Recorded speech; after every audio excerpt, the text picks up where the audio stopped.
Samiri ini diajak ke suatu pulau. Di pulau itu dia dididik oleh Sayyidina Jibril. Setelah itu Samiri dari pulau itu dia membajak kapal. Dari kapal terus dia bisa ke daratan.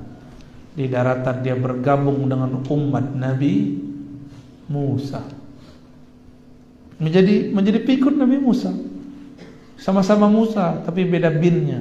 Ini bin Syam'un, ini bin Imran.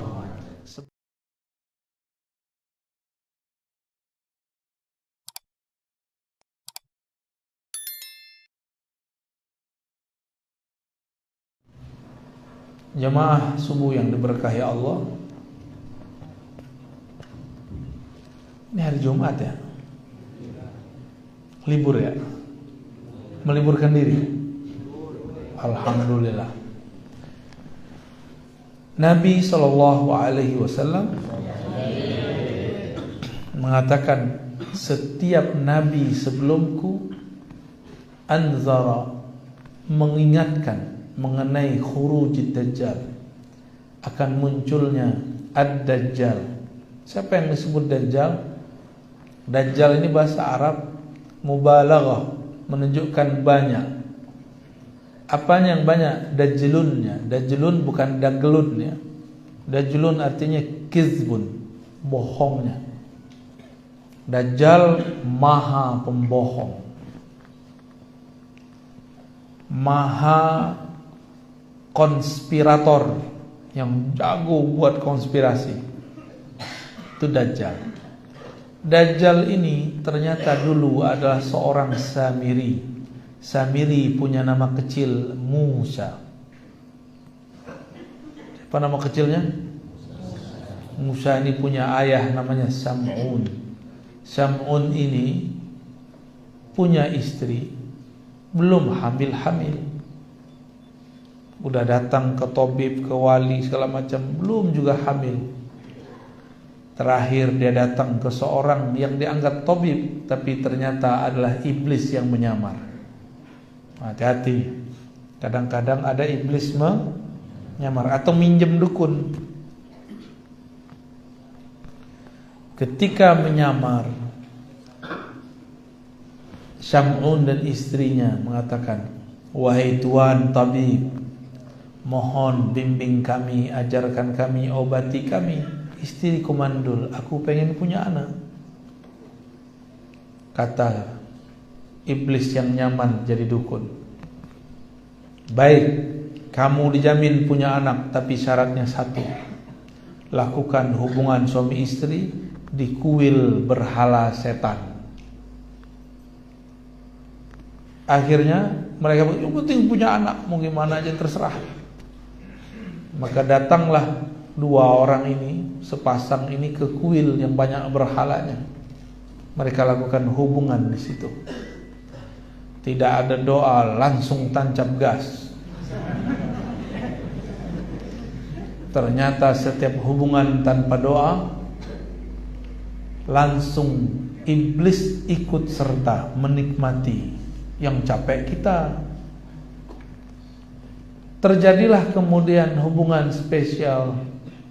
Tumpahlah an-nutfah dari si Sam'un kepada istrinya. Tapi itu bukan nutfah dia, itu nutfahnya iblis. Walhasil si istri hamil. Lahirlah pendek kata anak namanya Musa.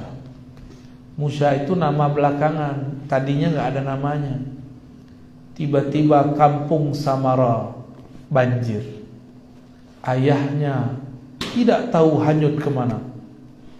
Ibunya juga hilang. Tiba-tiba Allah kirim Sayyidina Jibril. Hai Jibril, itu ada anak kecil, kamu selamatkan. Anak kecilnya aneh, kamu selamatkan. Itu anak kecil matanya belean. Tahu belean? Apa kata orang Madura? Bileun. Bileun. Sahih kan? Bileun. Biar nanti kalau ditanya, kamu bisa bahasa Madura? Bisa. Bileen. Langsung digampar sama ngomong. Dan ini anak sepertinya aneh, kakinya tidak berkembang. Maka diambil oleh Sayyidina Jibril, diajarkan zikir dan dizikirkan supaya sembuh. Seharusnya ini anak tidak selamat, tapi diselamatkan. Berarti Allah juga yang ingin menyelamatkan tuh. Seharusnya kakinya tidak bisa berdiri, tapi dizikirkan Sayyidina Jibril sembuh. Tapi sembuhnya setelah 10 tahun. Di umur 10 tahun matanya buka satu, bagian kiri, yang kanannya masih bileen. Sahih?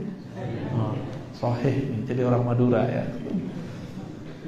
Lalu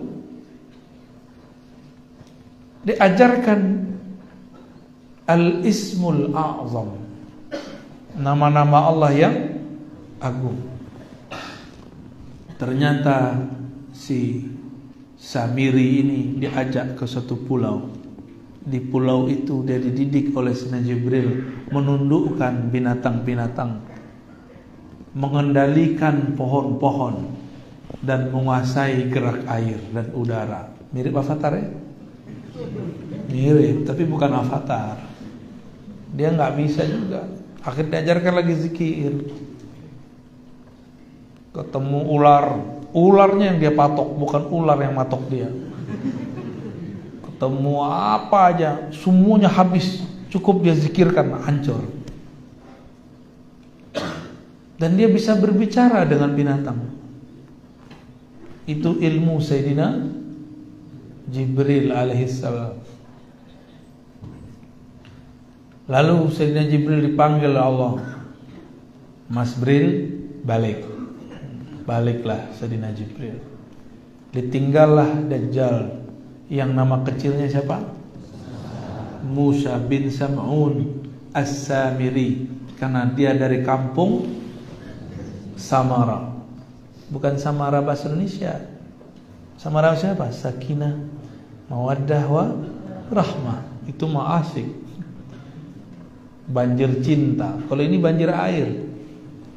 Di saat yang sama di Mesir lahir seorang anak yang juga dihanyutkan di air, maka bernama dia Musa juga. Musa berarti anak air. Bahasa Maduranya Pak, anak air, ada istilahnya? Yang satu kata gitu nggak ada ya? Nggak ada. Sama berarti dengan bahasa saya. Dan ini juga aneh. Yang mungut Allah setting, yang mungut justru musuhnya Allah, Fir'aun. Kalau tadi yang mungut siapa? Malaikat Jibril. Inilah hebatnya Allah Subhanahu wa ta'ala. Tidak mesti orang yang dididik orang hebat jadi hebat. Tidak mesti orang yang bersama orang soleh jadi soleh. Tidak mesti orang yang hidup di tengah istana, diasuh oleh raja durjana, kemudian menjadi durjana, menjadi fasik, belum tentu. Inilah Sayyidina Musa, Musa bin Imran. Kalau tadi Musa bin Sam'un. Ini hidupnya hampir bersamaan. Hidupnya hampir bersamaan. Setelah besar Nabi Musa, remaja, diajak gelut sama orang Mesir. Orang Mesir tinggi-tinggi. Nabi Musa enggak terlalu tinggi, tapi lumayan. Tapi tangannya sangat kuat. Diajak gelut, enggak perlu pakai mantra inna batsya rabbika lasyadid. Ayat itu belum turun. Tapi Nabi Musa, itu ayat sudah ada di badannya. Setelah menangkis ini dan itu dari musuhnya, dia pukul langsung kena ulu hati musuhnya, mati. Akhirnya Nabi Musa dikejar-kejar orang kampung Mesir. Larilah Nabi Musa. Dan larinya ini kemudian jadi pelajaran besar ketika temu Nabi Khidir nanti. Berarti ini orang juga sangat kuat. Ada yang bisa begitu Pak, satu kali tonjok mati. Wah, jangan-jangan Nabi Musa hidup lagi ya. Musa palsu, Musa al-Manduri. Setelah itu Samiri dari pulau itu dia membajak kapal. Dari kapal terus dia bisa ke daratan. Di daratan dia bergabung dengan umat Nabi Musa. Menjadi pikut Nabi Musa. Sama-sama Musa tapi beda binnya. Ini bin Syam'un, ini bin Imran.